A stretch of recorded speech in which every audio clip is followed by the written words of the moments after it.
Seja bem-vindo, você está em casa, a casa do seu pai. Deus abençoe você.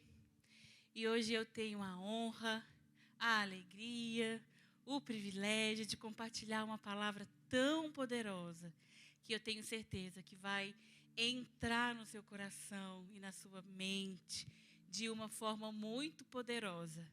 Essa mensagem que nós vamos estar falando hoje sobre a geração Ur é uma ministração onde eu me inspirei no meu pastor, né, o pastor Abe Uber. Ele tem um livro sobre a geração U. E depois eu queria te encorajar a estar adquirindo esse livro, lendo, porque é poderoso. Então, a minha inspiração veio do meu pastor Abe, que ministra essa palavra também. E eu queria te convidar a abrir a sua Bíblia ou ler nos telões comigo, Êxodo 17, a partir do 8. Amém? Eu queria, antes da gente começar a compartilhar a palavra, eu queria orar com você. Amém? Senhor, em nome de Jesus, eu venho pedir ao Senhor que, nesse exato momento, a nossa mente esteja cativa à obediência de Cristo, a receber e a entender o que o Senhor quer falar com a tua noiva, com a tua igreja. Que nós possamos, Pai, absorver tudo que o Senhor tem para nós nessa noite. É um privilégio, Senhor, como igreja do Senhor, estarmos aqui reunidos, porque poderíamos estar em tantos outros lugares, mas nós estamos aqui porque te amamos, Senhor.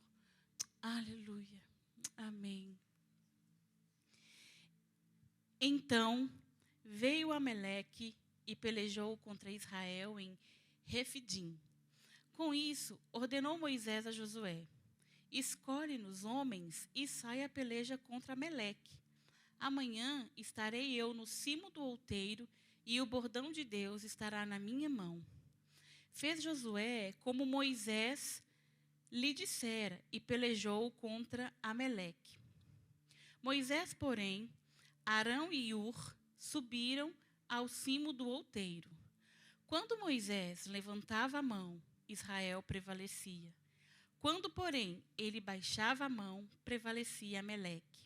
Ora, as mãos de Moisés eram pesadas, por isso tomaram uma pedra e a puseram por baixo dele, e ele nela se assentou.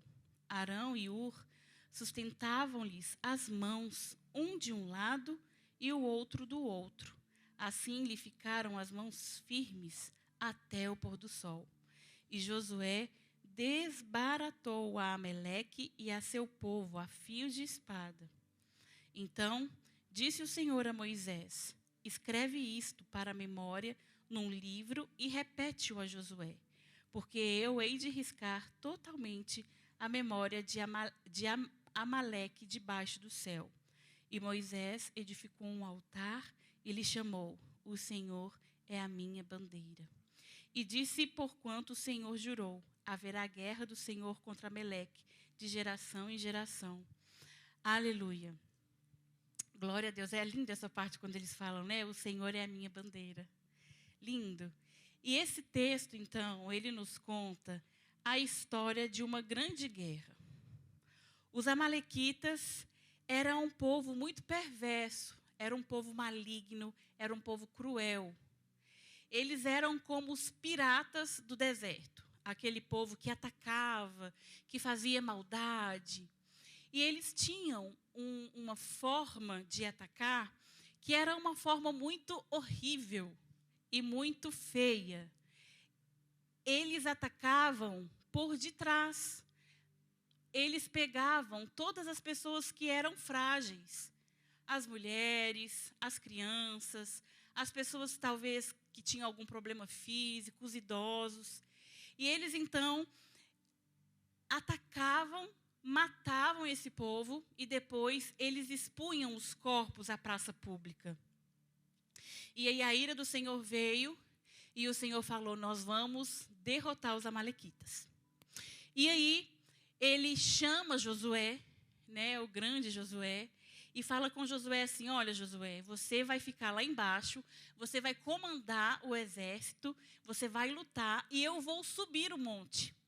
E eu vou de lá orar por você. E o Senhor vai dar graça, e os israelitas vão vencer os amalequitas.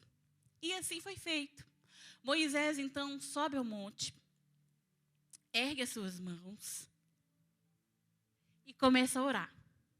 E à medida que Moisés ia orando, os israelitas venciam, iam vencendo, vencendo, vencendo. Só que a mão de Moisés pesava. Gente, vocês já tentaram ficar muito tempo assim? Dói, né? A mão dói, tem uma hora que você não consegue mais, ela baixa sozinha. E as mãos de Moisés se pesaram, e quando as mãos de Moisés se baixavam, o povo perdia. Só que Moisés, ele não subiu sozinho ao monte. Ele subiu com Arão e Hur. Fala comigo, Arão e Hur. E aí, eles viram, pegaram uma pedra, sentaram Moisés e cada um segurava o braço. Arão segurava um braço, Hur segurava o outro braço. E a Bíblia diz que eles ficaram ali até o pôr do sol. E eles venceram. E os israelitas venceram a guerra. Agora, se eu te perguntar quem foi Moisés, muitos de nós sabemos quem foi Moisés. Moisés foi o grande libertador que tirou Israel do Egito. Se eu te perguntar também quem foi Josué, você com certeza sabe quem foi Josué. Josué foi um estrategista, um guerreiro que lutou, né? E se eu te perguntar também quem é Arão, você sabe quem é Arão. Arão era irmão de Moisés, um sumo sacerdote. São 3 homens top da história do mundo, né? Que fizeram uma diferença. Foi tão importante o que eles fizeram que está no livro histórico mais importante das nossas vidas. Não é verdade? Mas quem foi Hur? Quem é Hur? E nós vamos falar sobre Hur. Amém? Eu quero te falar que a geração Hur é um exército de voluntários. São voluntários, são pessoas comuns, são pessoas como eu e como você, gente simples, gente que ama Jesus, gente que um dia entregou a sua vida a Cristo e deixou Ele governar, gente que resolve fazer o que for necessário, até mesmo segurar um braço, se for necessário. E Deus quer levantar nos nossos dias essa igreja, uma igreja voluntária, uma igreja que ama servir e faz o que for preciso. Em Salmos 110, no versículo 3, é um salmo profético que fala de uma igreja que vai se apresentar ao noivo. E é tão interessante o versículo 3 que diz assim, ó: apresentar-se-á voluntariamente o teu povo no dia do teu poder, com santos ornamentos, com o orvalho emergido da aurora, serão os teus jovens. Pessoas que servem com amor, por amor e compaixão.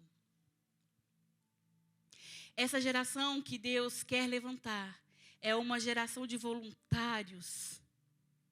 Acabou aquele tempo onde os pastores, os líderes, precisavam ficar implorando: vamos servir no ministério infantil, vamos servir. Esse tempo acabou. Essa geração, essa casa, igreja, ministério, casa do Pai, é uma igreja onde as pessoas não precisam ser convocadas, elas se apresentam, em nome de Jesus. Elas se apresentam e vão fazer o que for preciso. Nós fazemos parte dessa geração, amém? E Deus está levantando uma geração que ama servir. Que ama servir. Quando você chegou aqui hoje, tinha uma geração Ur, que você nem mesmo sabe o nome deles, que chegaram aqui cedo, que testou o som, que ligaram o ar-condicionado, que testaram a iluminação para que tudo tivesse pronto para você. Pessoas que vieram, talvez, naquele calor, porque Fortaleza está tão quente. Meu Deus. Um sol para cada um. E aí, pessoas que chegaram aqui 3 horas da tarde, 3:30 da tarde, para preparar tudo, uma geração U que trabalha no anonimato, que você nem sabe quem é. Agora mesmo nós temos uma geração U que estão ali filmando, pessoas dispostas, um coração voluntário, que faz o que for preciso para que o reino do Senhor seja expandido. Amém? Em Romanos 12:11, diz assim, no zelo não sejais remissos, sede fervorosos de espírito, servindo ao Senhor. Fervoroso, no grego, vem de calor, de intensidade. Você precisa ser essa pessoa apaixonada por Jesus. Quando servirmos, entenda, eu quero que você grave isso. Quando nós servirmos pessoas, nós servimos a Deus. Quando nós servimos pessoas, nós estamos servindo a Deus. Então, nós precisamos ser essas pessoas apaixonadas por Cristo. Às vezes, no decorrer da nossa caminhada com Deus, né, nós alcançamos talvez 20 anos de fé, glória a Deus, 30 anos de fé. E talvez, assim, aquele amor, aquela intensidade, ela não existe mais no nosso coração. Mas nós precisamos resgatar isso todos os dias. Que nós temos uma paixão, que nós temos lenha, nós precisamos colocar lenha na fogueira todos os dias, para o nosso coração ser incendiado por aquele que se entregou por nós, por aquele que um dia vai voltar e vai nos levar. Então nós precisamos cultivar esse fervor no nosso coração de amor, de pessoas que se apresentam para fazer o que for necessário, para que o reino do Senhor alcance vidas e vidas e vidas. Amém? Geração Ur serve no anonimato. Acabou aquele mundo do superstar, né? Acabou isso no meio de nós. O único que reina, o único que é o superstar entre nós chama-se Jesus Cristo. Antigamente, eu não sei se você é dessa época, mas eu já fui dessa época, onde os pastores pregavam e tinha cadeiras atrás do púlpito, onde os líderes daquela igreja se sentavam.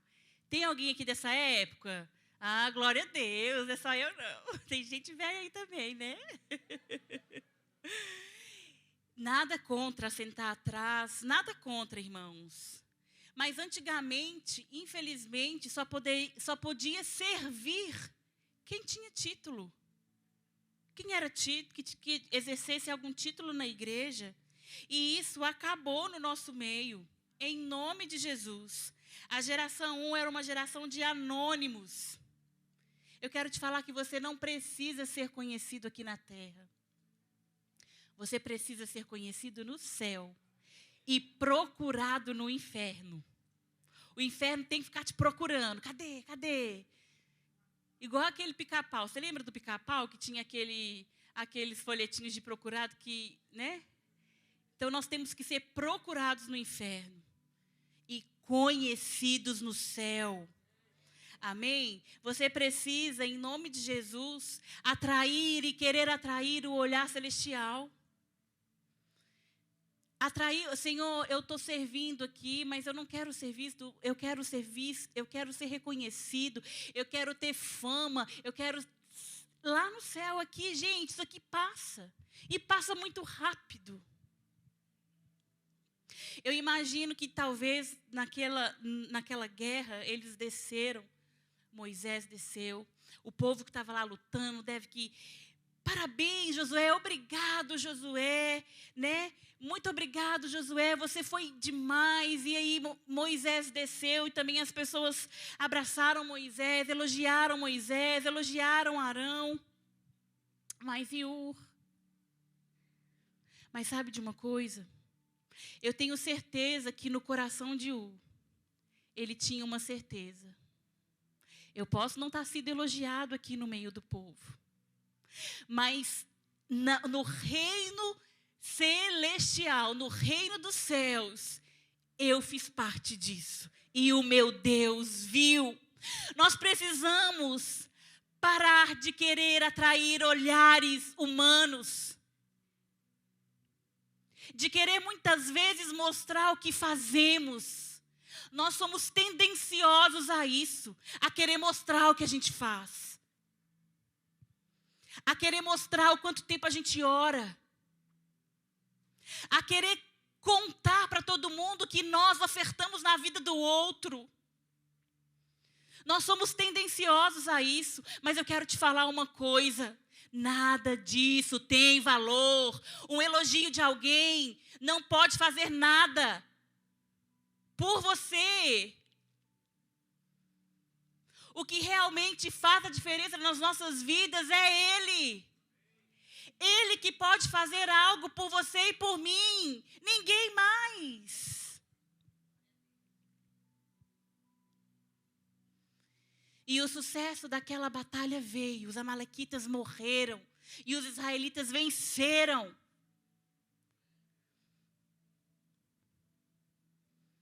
Eles trabalhavam para serem vistos por Deus. Então nós precisamos ter esse coração de voluntário, de querer fazer, mas também nós precisamos trabalhar no anonimato.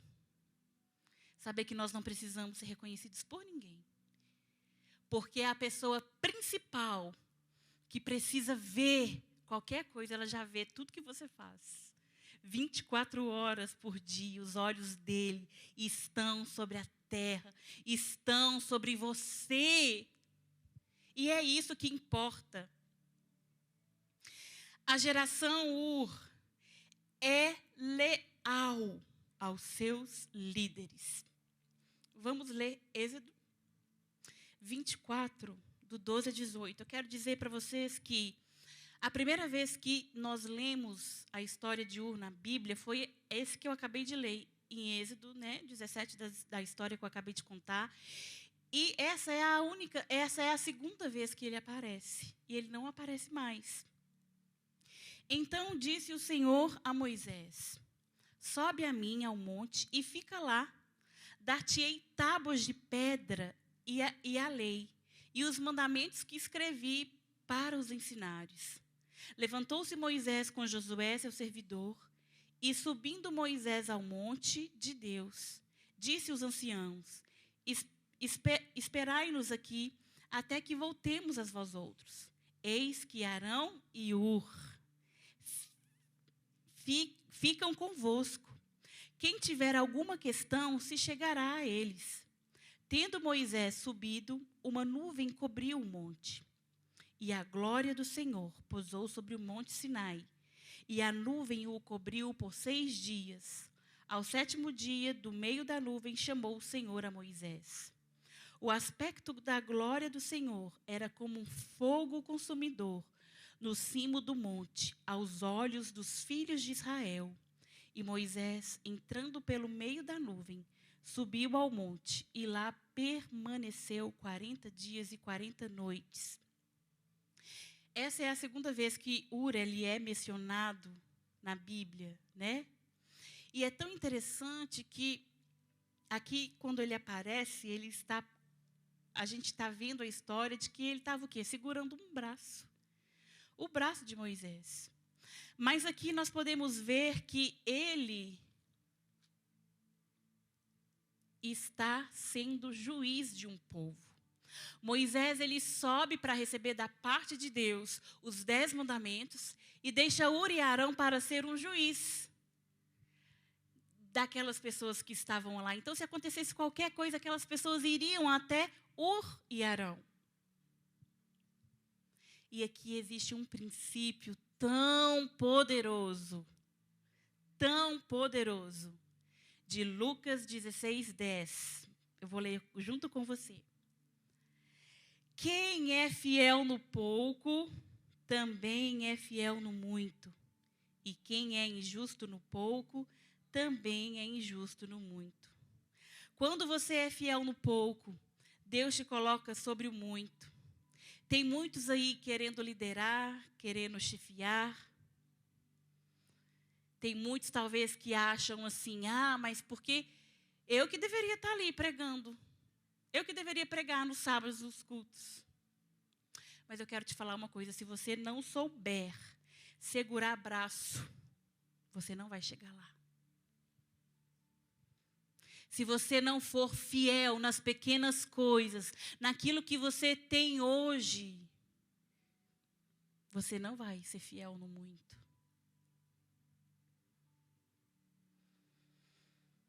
Quantos aqui estão me entendendo? Então eu quero te encorajar a ser fiel com aquilo que você tem hoje. Se é para segurar braço, segure. Seja fiel. Tenha um coração disposto a fazer e a ser aquilo que Deus te pedir, aquilo que Ele te entregar. Amém? A geração Ur tem compromisso com a santidade. Santidade é a nossa geração, ela precisa ter esse compromisso com a santidade. Sabe, aquela coisa assim que você não negocia, que é inegociável, que você não negocia, que você não abre mão, você é santo e você vai zelar por essa santidade todos os dias da sua vida. É muito importante isso. Gente, eu não sei se vocês sabem, se vocês já notaram isso, mas eu acredito que sim. Que um espírito chama outro espírito. Espíritos se atraem. Quando você está em um lugar, eu não sei se você já percebeu isso, e aí existe uma pessoa sensual, é impressionante. Ela atrai, ela fica amiga, ela logo conhece uma pessoa como ela. Um bandido, ele está aí, ele encontra uma pessoa como ele. Um adúltero, ele encontra alguém que está vivendo e que pensa como ele. E do mesmo jeito, o contrário também funciona. Por exemplo, quando uma pessoa ela é cheia de Jesus, o espírito dela se encontra com pessoas cheias de Jesus. Sabe? E lá em Eclesiastes 4, diz assim, do 9 ao 10. Melhor é serem 2 do que 1, porque tem melhor paga no seu trabalho. Porque se caírem, um levanta o companheiro. Aí, porém, do que tiver só, pois caindo não haverá quem o levante. É tão importante que você esteja inserido em um life group ou servindo em algum ministério. Porque talvez existem áreas da sua vida que você talvez não conseguiu vencer. Que está difícil. Mas aí quando você está inserido em um grupo com pessoas cheias de Jesus, que querem o mesmo objetivo que o seu, se você cair, eles vão te ajudar a se levantar. Eles vão te dar força, falar assim, olha, eu também caí, mas eu estou aqui, vamos, você vai conseguir. Então, você precisa estar rodeados de pessoas cheias do Espírito Santo. Porque isso vai te ajudar. Isso vai fazer com que você vença áreas da sua vida que você não consegue vencer. Não conseguia, em nome de Jesus. Amém? A geração Ur gera gigantes espirituais. Uau! Glória a Deus! Nós somos essa geração que gera gigantes, amém? Que gera uma geração conta a outra geração do que Jesus, do que Deus tem feito, não é verdade? E nós podemos ler Êxodo 31, de 1 a 3. Disse mais o Senhor a Moisés: Eis que chamei pelo nome Bezalel, filho de Uri, filho de Ur, da tribo de Judá. E o enchi do Espírito de Deus, de habilidade, de inteligência e de conhecimento em todo o artifício. Aqui está falando de Bezalel, gente. Bezalel, ele era neto de Ur. Mais uma vez o nome de Ur aparecendo aqui, ele era neto de Ur. E Bezalel, ele foi a pessoa escolhida por Deus para fazer a Arca da Aliança, onde habitava a presença de Deus, onde a presença de Deus se manifestava. Ele era quem? Neto de Ur. Então, nós podemos ver que essa geração foi poderosa na terra. Quando você serve como Ur, você está deixando um legado para as próximas gerações. E você começa a gerar gigantes na fé. Geração Ur é uma geração que reproduz gigantes. E quando você decide entregar a sua vida por amor e em amor a serviço do rei, a sua descendência será poderosa na terra. Sabe, irmãos, todos os dias eu declaro sobre a vida dos meus filhos. Eu tenho 3 filhos, 3 presentes. E eu falo para Deus assim: Senhor, o Senhor me entregou 3 presentes e eu vou te devolver 3 bombas que vão saquear o inferno. Você pode ter certeza disso. Você vai ouvir muito o nome dos meus filhos por onde. Espera aí que você vai ver.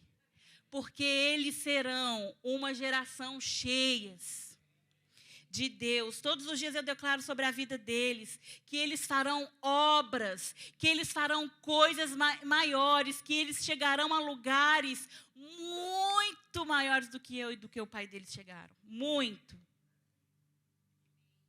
E nós precisamos ensinar essa geração a ser geração Ur, a transferir esse legado, essa vida, essa santidade, esse voluntariado. Nós, como os pais, às vezes, discipulamos os nossos filhos também em tantas áreas. Às vezes, eu não sei se você já percebeu, é um time de futebol que o pai torce, a família toda torce, e grita, e chora, e abraça a camisa, e rola pelo chão, o time não faz gol, o povo, nosso Deus. Misericórdia, discipulou bem o filho em uma área. Discipula em tantas áreas da vida, mas o principal não faz. Que é transferir esse coração voluntário, esse amor, essa paixão, que realmente muda a vida de alguém. Um time de futebol não pode fazer nada por você, a não ser fazer você sofrer e chorar à toa. Por que a gente não chora e não sofre assim aos pés daquele que tem poder de mudar a sua vida? Não, de verdade, eu não entendo. Eu nunca entendi. Me desculpa o desabafo aí, irmãos. Não fica com raiva de mim, não. Em nome de Jesus.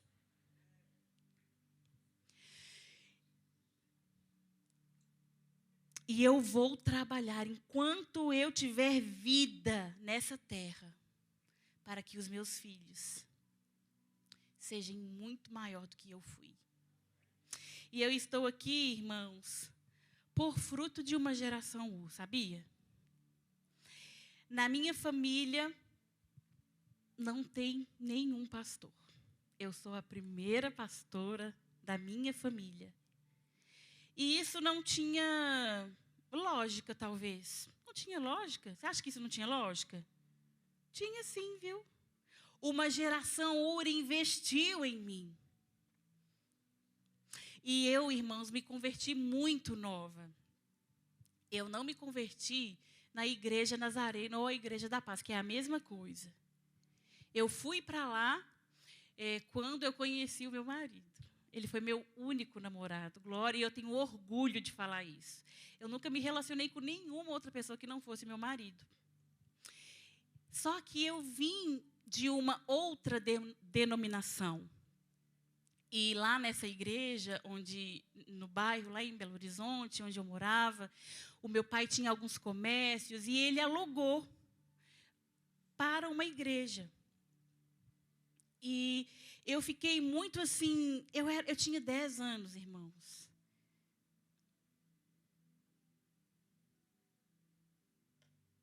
Eu fiquei muito empolgada, e uma igreja perto da minha casa e tudo. E aí eu comecei a me achegar. E o pastor de lá era um homem muito de Deus, muito de Deus. Ele investia tempo em mim, gente. Eu era uma criança de 10 anos. E eu era também a única membro da igreja. Várias e várias vezes. O culto era só eu e o pastor. Nem a esposa dele ia. E aí nós estávamos ali no culto e ele sempre me incentivando, falando para mim que eu ia ser uma grande mulher de Deus. Gente, eu não esqueço disso. Ele virava para mim e falava assim: Aline, você vai ser uma pastora. E eu muitas das vezes olhava para ele e falava assim: gente, pastor Rômulo está doido. Eu, uma pastora? E por muitos e muito tempo foi assim. Ele também, aí teve uma época que ele queria que eu ministrasse louvor, que eu fosse a ministra de louvor da igreja, porque afinal só tinha eu. E aí ele me dava aula de músicas, irmãos, tentava me afinar, mas não conseguiu. E aí ele ficava o tempo inteiro, sabe, falando para mim quem eu seria. Quem eu seria? Se eu falar para você quem é o pastor Rômulo aqui, você não conhece. Em Belo Horizonte, muito menos. Mas foi um que investiu em mim. E eu, irmãos, eu sempre, assim, tive algo comigo, que eu vou te falar uma coisa, isso não vem de mim. Isso vem de Deus. Eu sempre me apeguei muito aos meus pastores. Sempre.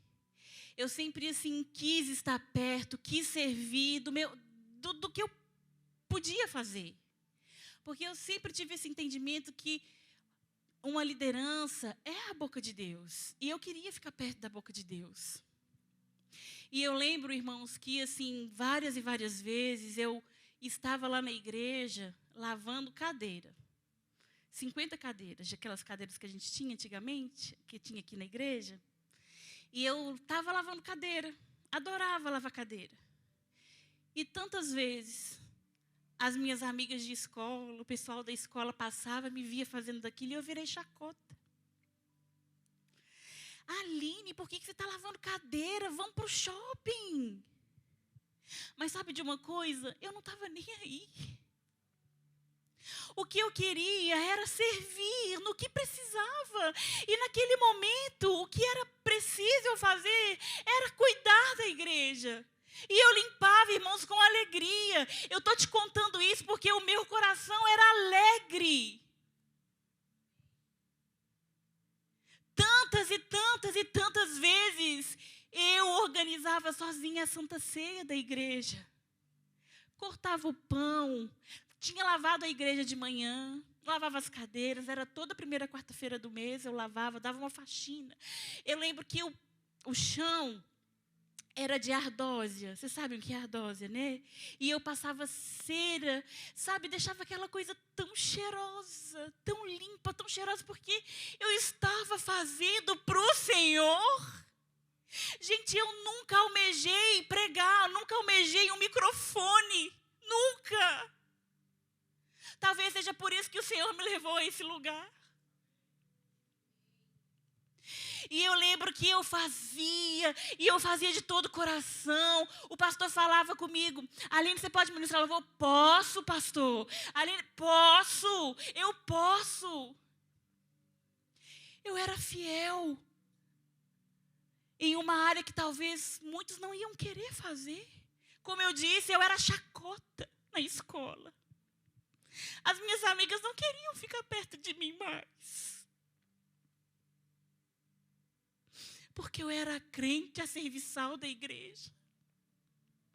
Mas sabe, o meu coração era alegre, era feliz, porque eu sabia o olhar que eu queria atrair. Eu queria atrair um olhar de Deus. Eu queria ajuntar tesouros na eternidade. E aí, nessa denominação, eles tinham um hábito de trocar de pastor.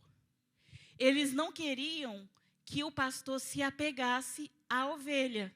Olha para você ver, gente. Então, assim, ia o pastor, ele ficava um tempo e, do nada, aquele pastor ia embora, sem despedir, sem nada, do nada. Por exemplo, eu ia no culto hoje, estava ali com o pastor e tudo ajudando, aí no outro dia vinha um outro pastor, não te dava tempo de despedir, na época não tinha celular, irmão, celular não era como era hoje, não. Poucas pessoas tinham celular. E quando tinha aquele tijolão, né? Então, assim, não tinha. E aí eu lembro que um dia eu cheguei na igreja e quando eu não vi o pastor Rômulo, eu fiquei tão triste. Sabe? A minha referência, cadê o pastor Rômulo? E ninguém dava satisfação. E nisso o nosso grupinho já tinha se aumentado. Eu não lembro exatamente o número exato, mas eu não sei se eram umas 20, 30 pessoas, mas os 50 era nesse nível assim, de quantidade. E aí eu fiquei muito triste, mas ao mesmo tempo eu conheci uma pastora, que era a pastora Ildete. Essa pastora era uma pastora muito querida. Ela tinha, na época, uns 59 anos, talvez. E ela nunca tinha casado, por escolha, ela não tinha se dedicado somente ao ministério, e ela não se casou. E aí, ela chegou, ela não era de Belo Horizonte, ela era de um outro estado. E aí, eu me apeguei a ela também.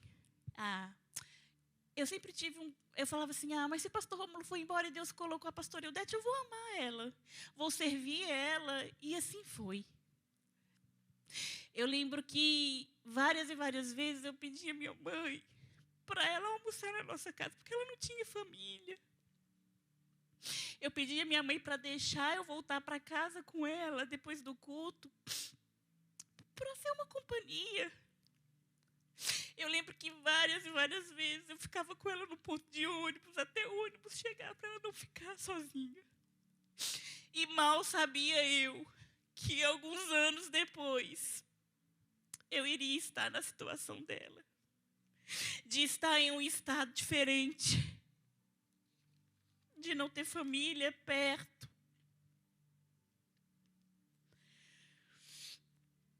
E eu quero te falar uma coisa. Tudo que fazemos para Deus é uma semente. Eu estava semeando, eles também estavam semeando na minha vida, mas eu também estava semeando. E é incrível, aonde eu moro, em São Paulo, em João Molevade, em Belo Horizonte, aonde eu estou, Deus sempre envia pessoas para me acolher, como eu fazia com a minha pastora na época. Pessoas que são tios para os meus filhos, pessoas que me amam. E às vezes eu era tão constrangida com isso. Eu ficava, meu Deus, as pessoas querem fazer isso para mim, meu Deus, mas aí o Senhor me levou a lembrar disso. Quantas vezes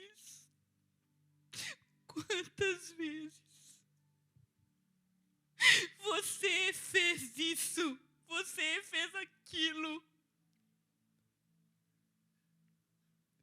Eu quero te falar que tudo que nós fazemos são sementes que são plantadas e elas vão voltar para você. O que você tem semeado, o que você tem feito com o seu tempo, com o seu amor, com os seus recursos, com a sua vida. Você tem transferido isso para alguém, você tem gerado gigantes, pessoas que vão continuar esse legado. Como estão os seus filhos? Como está a sua casa?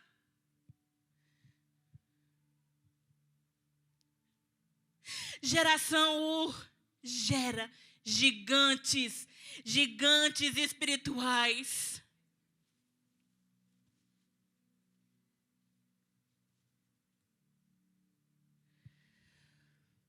Queria que você ficasse de pé.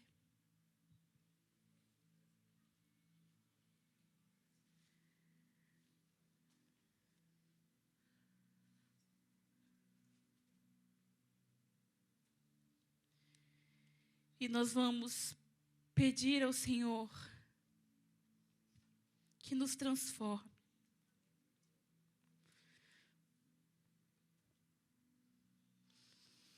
Que nos dê esse coração de voluntários.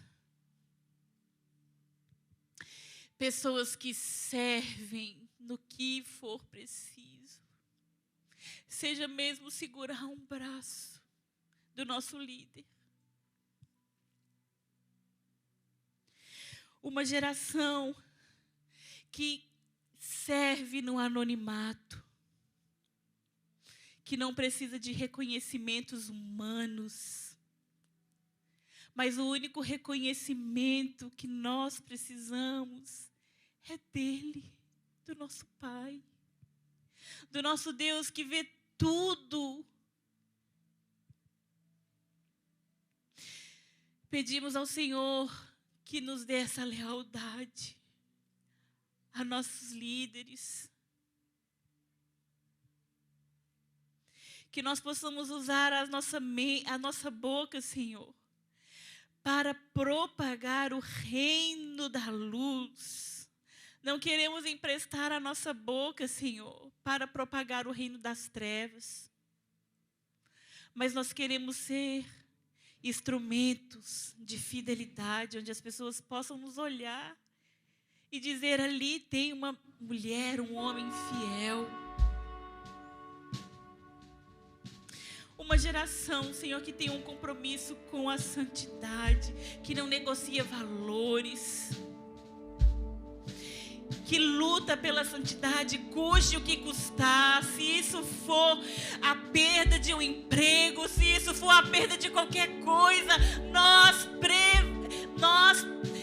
a gente vai continuar na santidade, não vamos temer, porque mais vale, Senhor, uma eternidade contigo do que longe do Senhor. Transforma-nos, Senhor, nessa geração. Nos transforma, Senhor, nessa geração de Ur que gera gigantes espirituais. Essa geração que conta a outra geração os feitos do Senhor, que discipula uma outra geração a como te amar, a como te servir, a como, Senhor, ter uma vida de integridade, de amor pelo Senhor. Nós nascemos, Senhor, com um único propósito: de te adorar e de fazer o teu reino propagar nessa terra. Queria te encorajar agora, você que sabe essa canção agora, a cantar com toda a sua força, com todo o seu coração, declarando para que o mundo espiritual entenda de que você tem um propósito aqui